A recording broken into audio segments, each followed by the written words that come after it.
Book 3, Chapter 98. The story of the origin of the heart. Deluded men punishing themselves in the desert. Vasishta speaking. Whatever may be the origin and nature of the human heart, which some take to be the mind, it should always be inquired to, if seeking one's own liberation. The heart, fixed in the Supreme, becomes purified of its worldly desires and attachments. Then, O Ram, it perceives itself, that soul which transcends all imaginations of the mind. The province of the heart is to secure the stillness of the world in itself. It lies in the power of the heart, either to become trapped or to get its freedom from the desires and troubles of the world. On this subject, there hangs a curious tale relating the legend of the heart. Brahma himself told me the story long ago, which I will now share with you, Ram, if you will listen with attention.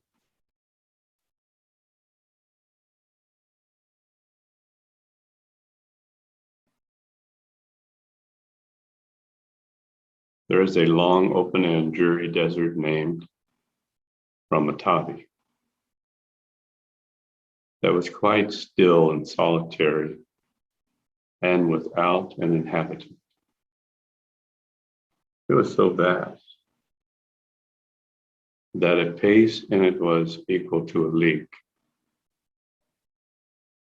In it stood a man of terrific and gigantic figure, with a sorrowful face and troubled mind, having 1,000 arms and 1,000 eyes.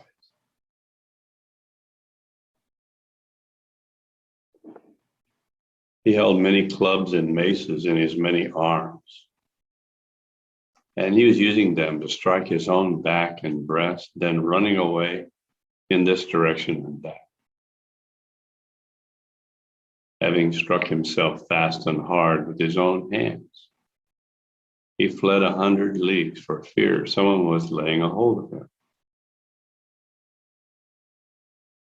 Thus striking and crying and fleeing, he became tired and spent and lank in his legs and arms.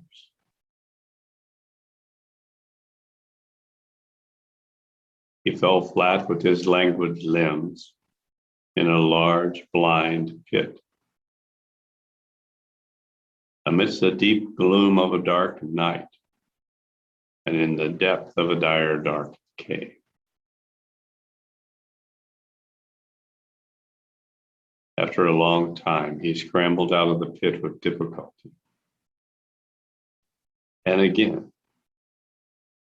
continued as before, running away and striking himself with his own hands. He ran a long way until at last he fell into a thorny thicket of karanja plants that caught him tightly in its bramble, like a moth or grasshopper is caught in a flame.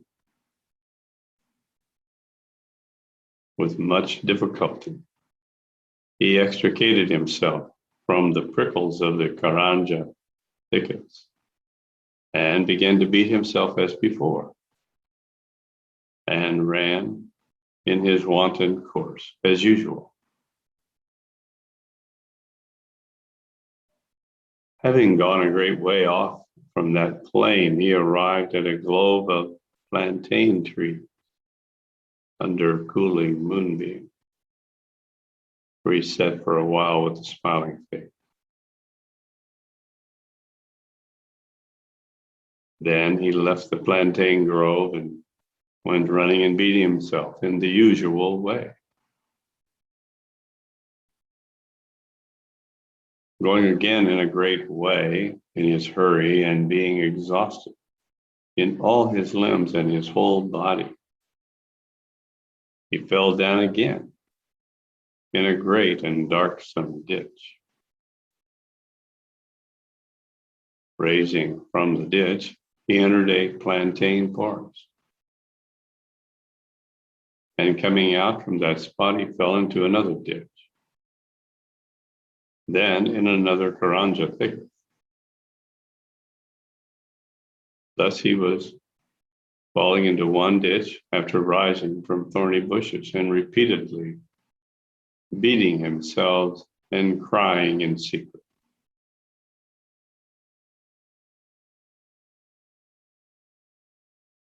I saw him going on in this way for a long time. Then with all my force, I rushed forward and stopped. I asked, "Who are you, sage? And why do you act in this manner? What business have you in this place? And why do you wail and trouble yourself for nothing?" O Rami answered me, saying, "I am nobody, O sage, nor am I doing any such thing as you are saying. You have stricken me here, and you are my greatest enemy. You have seen me here, and you persecute me, both to my great sorrow and delight.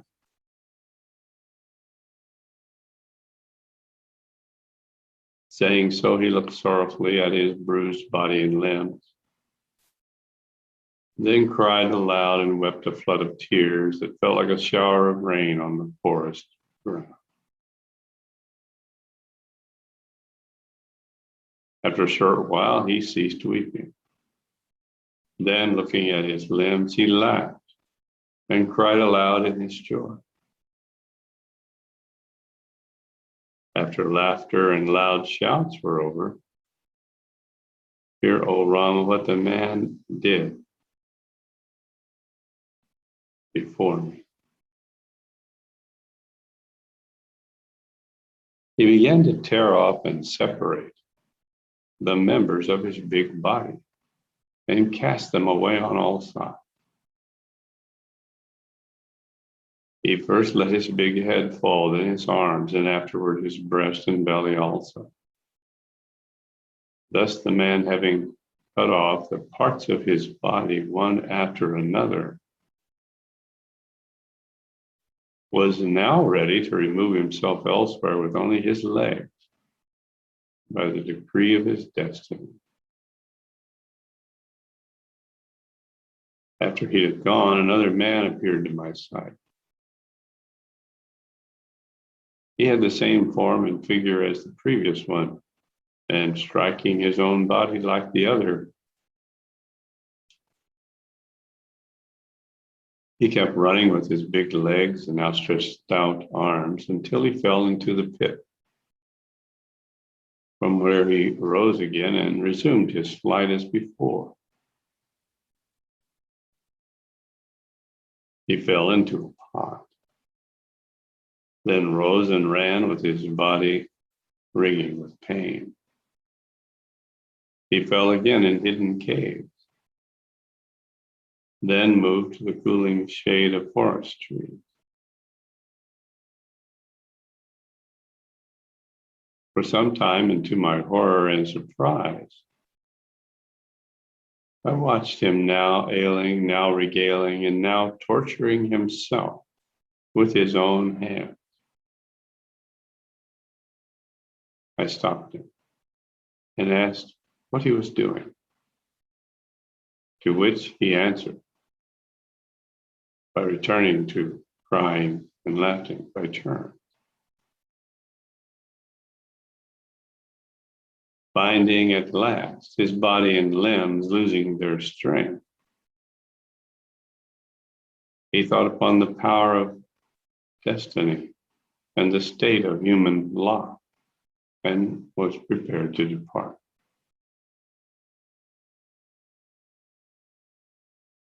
I saw yet another following him on the same desert path. He also had been lying and torturing himself in the same way as the others before him. He fell into the same dark pit in his flight. I stood there for some time watching his sad and fearful flight.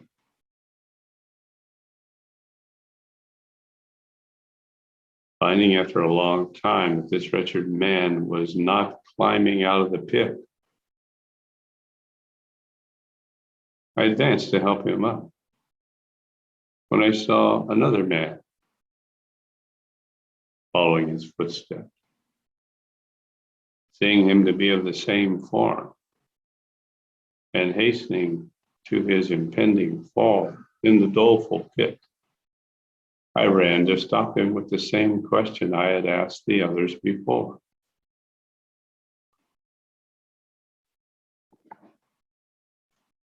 But, O lotus-eyed Ram, the man paid no heed to my question and only said,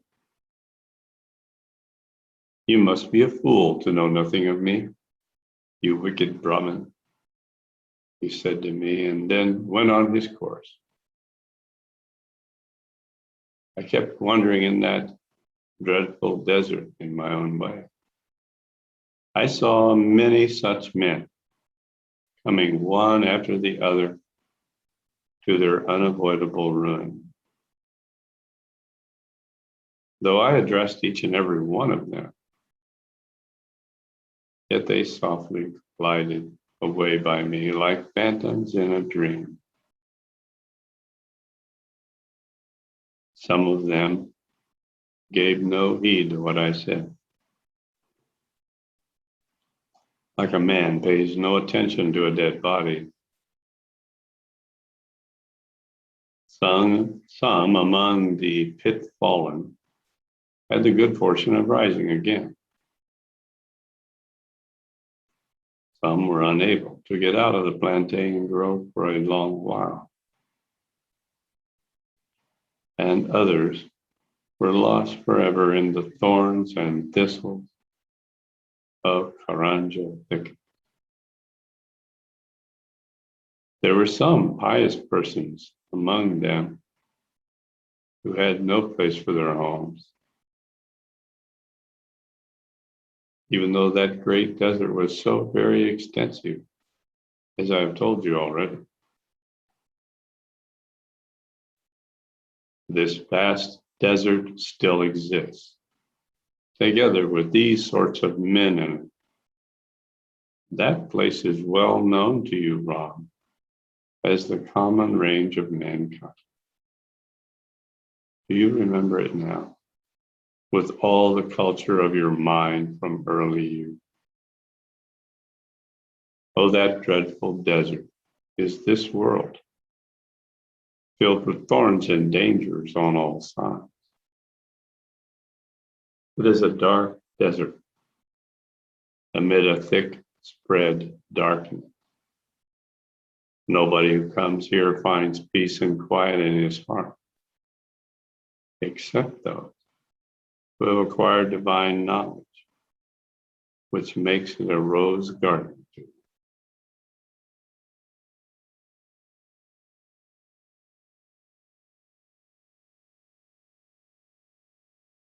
Wonderful commentary on human existence.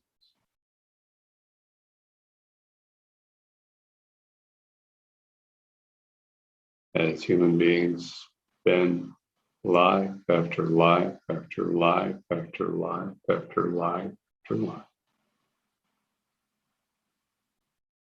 in meaningless pursuit, seeking nothing, but living in suffering and misery from their own individual karmic traces.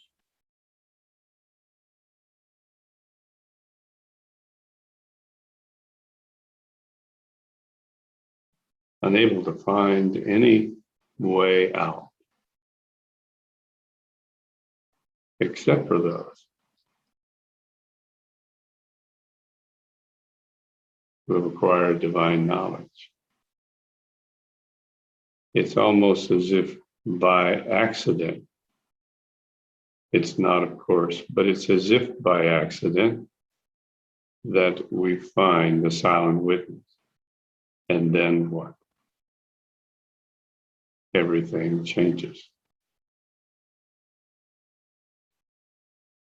What used to be a miserable, suffering, dreadful world becomes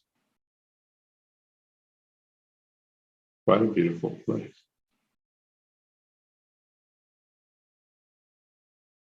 Chapter 99. Heart Origin. Deluded men in the desert explain. Ram said, "What is that great desert, sage? When did I see it and how did I come to know it? Who were those men and what were they doing?" Vasishta replied, "Attend, O great armed Rama, and I will tell you all. That great desert is not distant or different from this wilderness of the world. That which bears the name of the world is a deep and dark abyss in itself. Its hollowness is unfathomable and impassable. Its unreality appears as reality to the ignorant. And it is the great desert spoken of before. True reality is obtainable only by the light of reason, and only by the knowledge of one object. This is full without a union with any other. It is one and only by itself. Big-bodied men you saw wandering, they are the minds of men bound to the miseries of the world. Their observer was reason, personified as myself.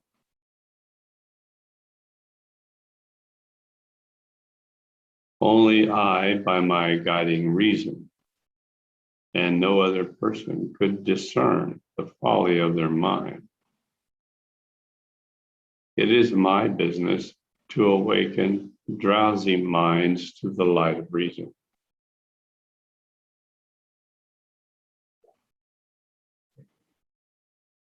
Just as it is the work of the sun, by his enlivening rays, to open lotus buds to bloom. My counsels have pervaded on some minds and hearts that have received them with attention, and they have turned away from earthly troubles to the way of true contentment and tranquility.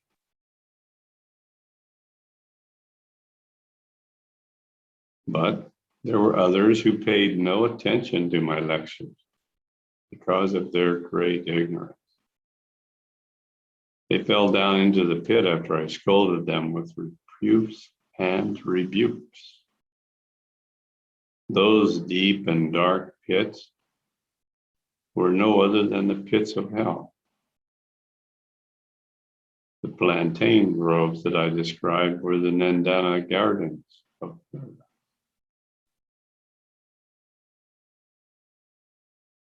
These gardens are the place of those minds that long for heavenly joys. The dark pits are the homes of hellish hearts that can never get their release from those dark dungeons.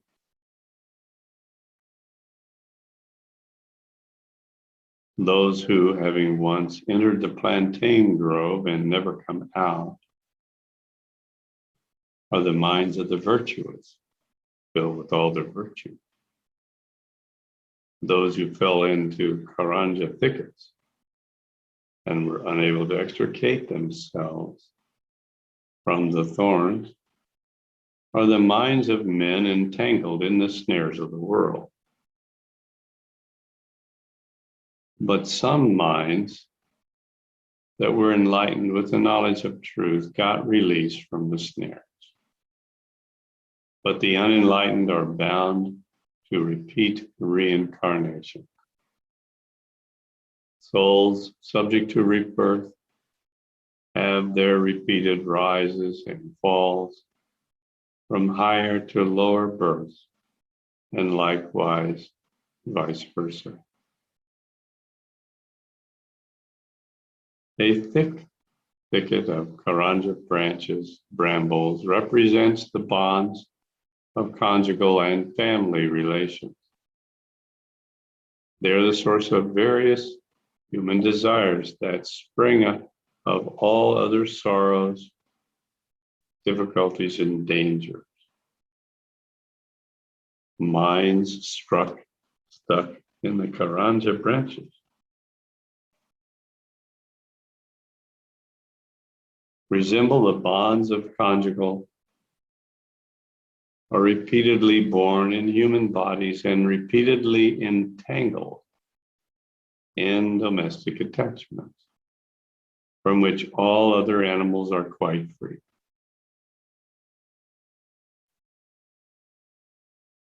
O support of the raw goose race, the plantain groves that I have described was cooling with moonbeams. Know that it is the refreshing arbor of heaven that gives delight to the soul.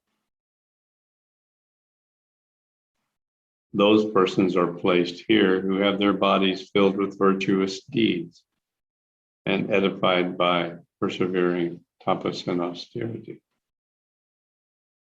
and whose soul are elevated above others.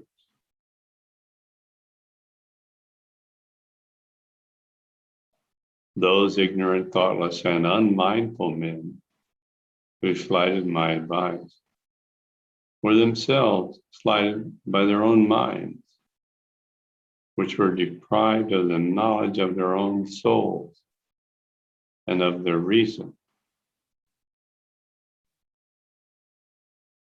Those who told me, "We are undone at your sight, and you are our greatest enemy," were demented fools, melting away with their lamentation. Those who were loudly wailing, weeping a flood of tears, were men who were bitterly sad in their minds because they were snatched away from the snare of pleasures to which they had been so fondly attached.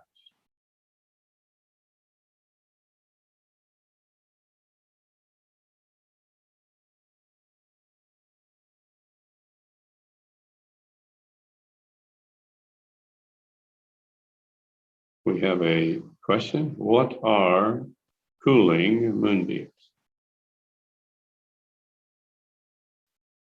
Well, this is, of course, the whole story is the story of individual karmic traces.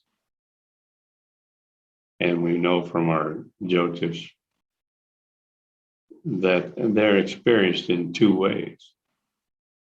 They're even separated in the Jyotish reading into positive and negative karmic traces, as if there really could be any positive karmic traces. They're all literally negative karmic traces. But to appeal to the ego of the person who is reading the Jyotish chakra, we put the ones that talk about successful career, good health, happy relationship with siblings, prosperity and wealth. In the positive category, those are the cooling moonbeams. Those are the heaven worlds that some people inhabit as they are born here.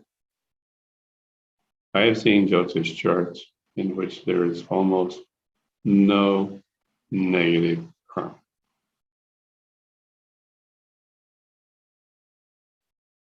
And the people with those Jyotish charts, you would think, wow, they must be almost enlightened.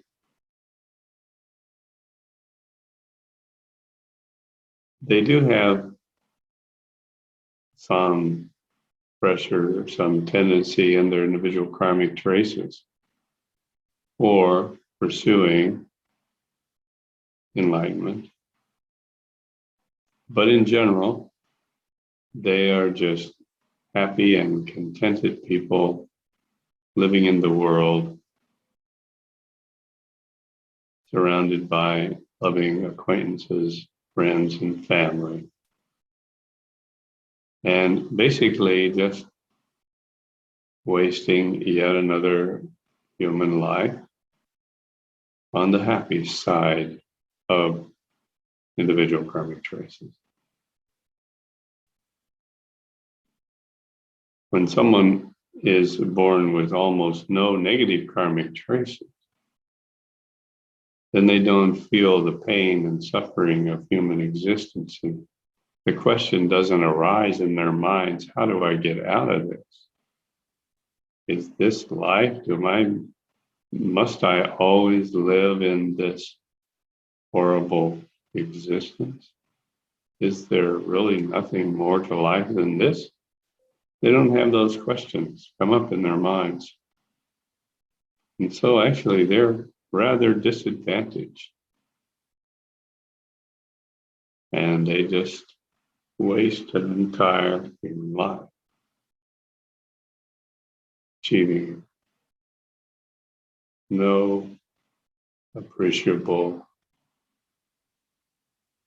progress. Those are the cooling moonbeams referred to here.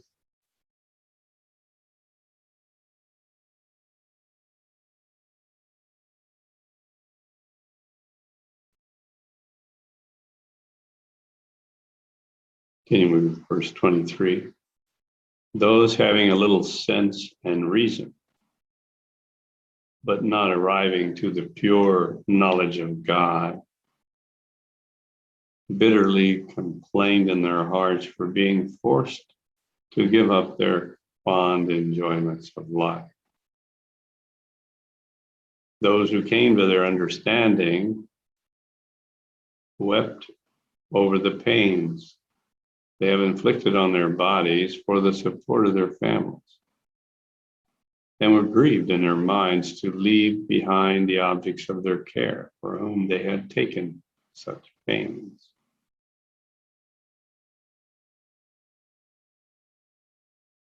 The minds that had some light of reason, but had yet not arrived to divine knowledge, were still sorrowing for having to leave behind their own bodies, which they had their previous life. Those who smiled in cheerfulness of their hearts were men who had come to the light of reason. And it was their reason that gave consolation to their hearts. The reasonable soul, removed from its bondage of the world, exults with joy to find itself liberated from the cares of life. Those men who laughed to scorn their battered and shattered bodies were happy to think about how they had rid themselves of all the confines of their bodies and limb. the accomplices of their action. Those who laughed with scorn to see their falling body parts were happy to think in their mind that they were no better than instruments to their various labors in the world. Those who had come to the light of reason and had found their rest in the supreme state of joy, from a distance, looked down with scorn upon the former homes of their meanness. The man I stopped, who asked with concern about what he was going to do, was made to understand how the power of wisdom could endure the desperate.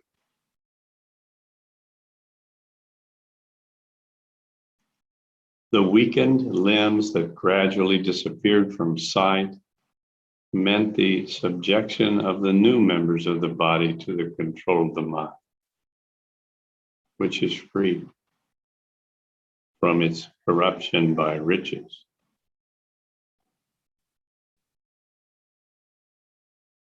The man with 1,000 arms and eyes is a symbol of the covetous mind that looks to and longs after everything and wants to grasp all things as with so many hands.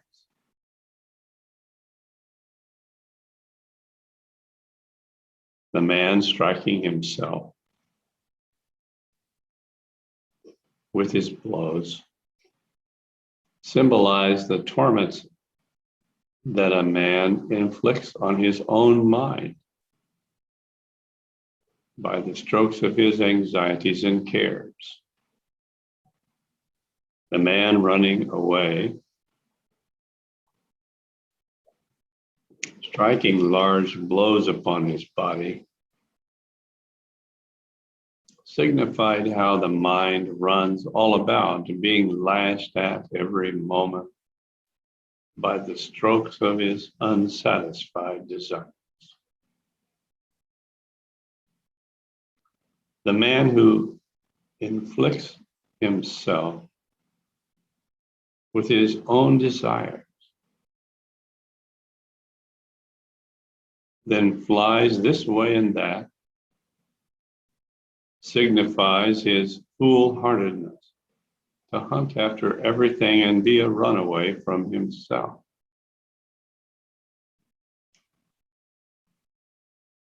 Thus, every man is harassed by his ceaseless desires and yearns in his mind to fly to his Maker and set his heart to yoga meditation. All these ceaseless sorrows are the making of one's own mind, which, being worried at last by its constant anxiety, strives to retire from them and find its final repose in meditation. The mind is trapped in the net of its own wishes, just like the silkworm is trapped in the cocoon by the thread of its own making. The more a mind's mind is afflicted by troubles, the more busily it is employed in its moral weaknesses. Just like a boy indulges himself in his playfulness, unmindful of the evils awaiting upon it. The mind of man is in the same plight as that of a foolish ape who straddles himself half-split timber, struggles to pull it out, and loses his life by smashing his own testicle. No flight can release the mind unless it is practiced to resignation, restrained from its other pursuits, and constrained to the continued practice of pious meditation, which only can relieve its sorrows.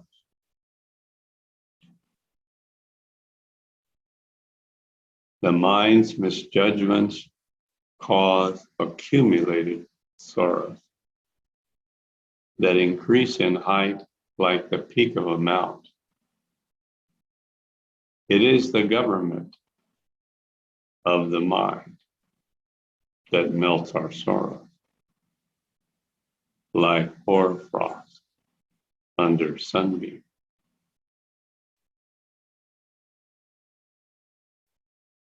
Notice the word government. Government literally means control of the mind. Mind control. We live in the age of government now, don't we?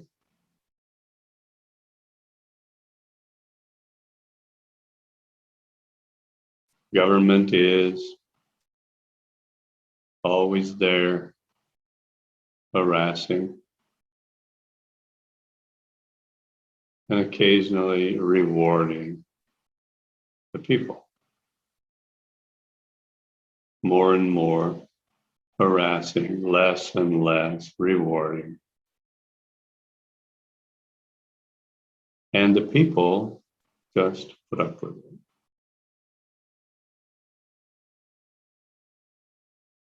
Very much like these insane people in the desert that we have just read about.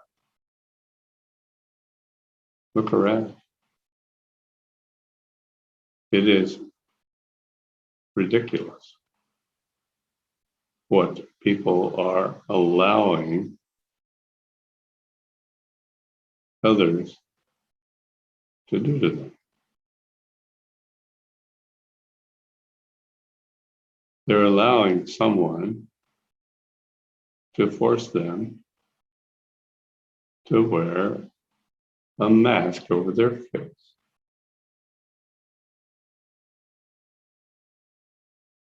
They're allowing someone to tell them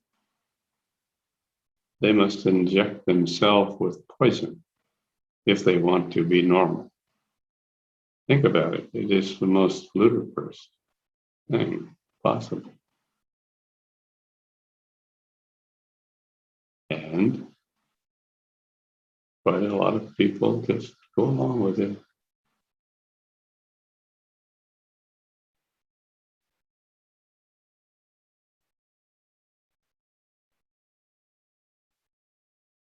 Throughout your lifetime, accustom your mind to the righteous ways pointed out by the scriptures.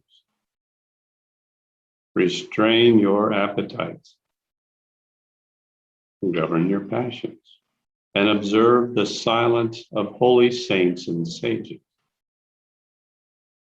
At last you will arrive at the holy state of holiness and rest under the cooling shade of holiness. You shall no more have to grieve after the disasters that happen to all mankind.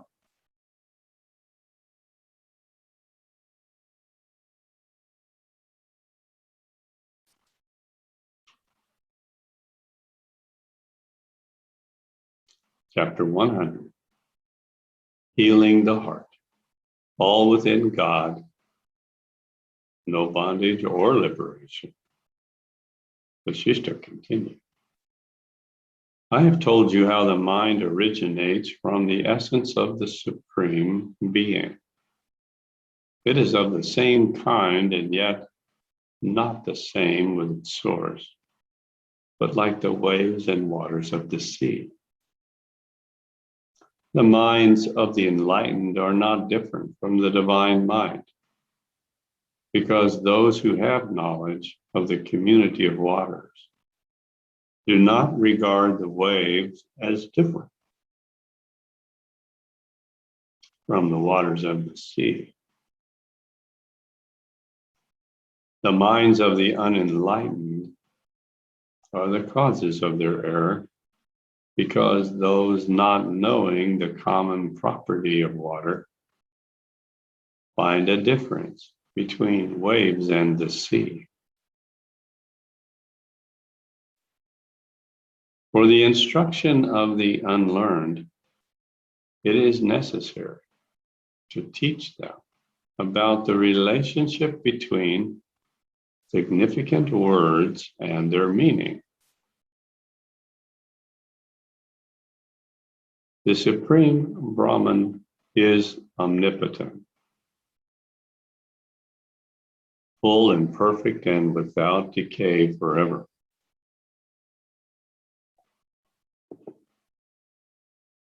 The mind does not have these properties that belong to the omnipresent soul. The Lord is almighty and omnipresent, and distributes his all-diffusive power in proportion as he pleases to everyone he likes. Observe, Ram, how intellectual powers are distributed in all animated bodies, and how his moving force is spread in the air, and his immobility rests in rocks and stones. His power of fluidity is deposited in water, and his power of inflammation is exhibited in fire. His emptiness manifests in vacuum, and his substantiality is in all solid substances. The omnipotence of Brahman is seen to stretch itself to all 10 sides of the universe. His power of annihilation is seen in the extinction of beings. His punishment is evident in the sorrows of the miserable. His joy is felt in the hearts of the holy, and his prowess is seen in the bodies of the giants.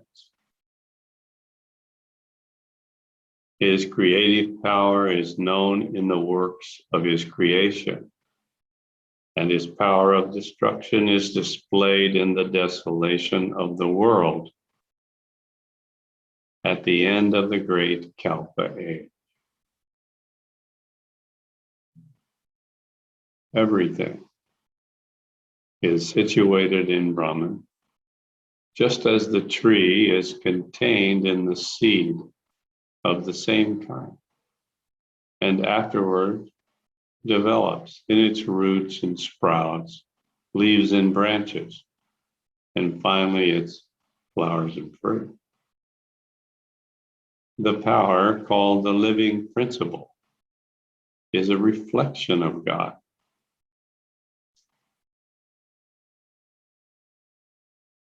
It has a nature between the thinking mind and dull matter, and it is derived from Brahman. The nature of God is unchangeable, although it is usual to attribute many varieties to him. Just like we call the same vegetable by different names at its different stages of growth, like a germ, a sprout, a shrub, a plant, and a tree.